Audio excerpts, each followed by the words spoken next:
হঠাৎ করে ওই দিন পৌঁছে যাই চন্দনেশ্বরে। ভগবানের বিশ্বাস আমিও রাখি, মা ঠাম্মার কাছেও শুনেছি ঠাকুরের উপর বিশ্বাস রাখার কথা, কিন্তু আমি কখনোই রাতের বেলা চন্দনেশ্বর মন্দিরে যাইনি। ওই দিন গিয়ে আমি হঠাৎ যখন দিনের বেলা যেতাম দেখতাম যে অনেক মানুষের আনাগোনা ওখানে রয়েছে, অনেক মানুষ আসেন, কিন্তু রাতের বেলা যে এত মানুষ ওখানে থাকেন আমি এটা জানতাম না। দেখি সবাই ওখানে, অনেকেই আছে, অনেকে নিজের মনের ইচ্ছে কিছু না পাওয়া ওইসবের আশায় ওখানে থাকেন। ওটা দেখেই আমি সত্যি খুবই অবাক হয়েছি। অনেক মানুষ ছিলেন, আমি এইটুকু নিতে পেরেছি কারণ ওখানে ভেতরে ক্যামেরাটা অ্যালাউ ছিল না, তবু লুকিয়ে কিছুটা করেছিলাম।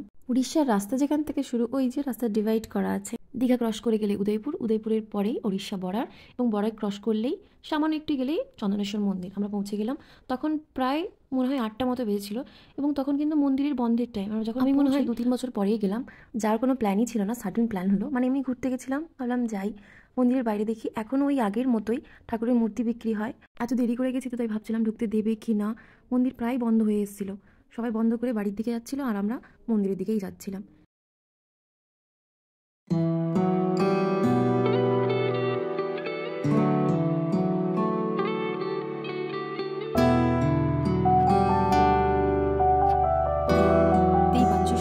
শেষ করেই মন্দির বন্ধ করার দিকে, কিন্তু আসল মন্দিরের দুয়ার ওটা কিন্তু বন্ধই ছিল, শুধুমাত্র গেটটা, বাইরের গেটটা ওপেন ছিল। মন্দির ঠাকুর তো আমরা দর্শন করতে পারিনি। যাই হোক, আমি কিন্তু এই চন্দনেশ্বর মন্দিরের মাহাত্ম্য কিংবা আত্মকাহিনী জানি, মানে আমার দাদুর কাছ থেকে শোনা। এই মন্দিরের ঠাকুর নাকি কারোর বানানোই নয়, একা একাই মাটির ভেতর থেকে বেরিয়ে সবাইকে দর্শন দিয়েছেন। এখানে নাকি খুবই গভীর জঙ্গল ছিল, এবং একটা বাড়ির বউ প্রত্যেক দিন সে একটা গরু নিয়ে চড়াতে আসতো, এবং সেই গরুটি প্রত্যেক দিনই এই গভীর জঙ্গলের মধ্যে ঢুকেই বসে থাকতো। বাড়ি যাওয়ার সময় সে গরুকে পেতো না, এবং বিনা গরুই সে বাড়িতে যেত। বাড়ির লোকজন গরু না পেয়ে বউটাকে খুবই মারত, এবং সে একদিন যখন গরুর পেছন পেছন এসে দেখে যে গরু একা একাই একটা জায়গায় দাঁড়িয়ে মাটির উপরেই তার দুগ্ধ পড়তেই থাকে, এবং সে দেখে খুবই আশ্চর্য হয়ে যায়, এবং বাড়িতে গিয়ে যখন বলে, বাড়ির লোক তার কথা বিশ্বাস করে না, উপরন্তু তাকে আবার মারতে শুরু করে।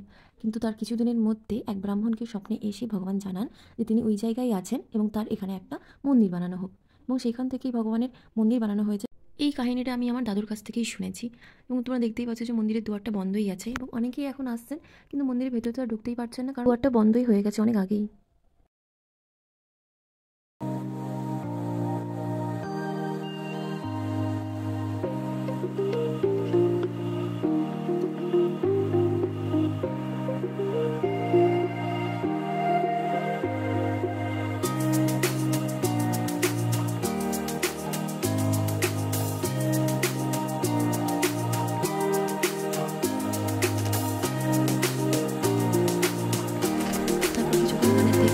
চারপাশে একটু ঘুরে অনেকক্ষণ থেকে ওখান থেকে আবার বাড়ি চলে আসলাম। টাটা।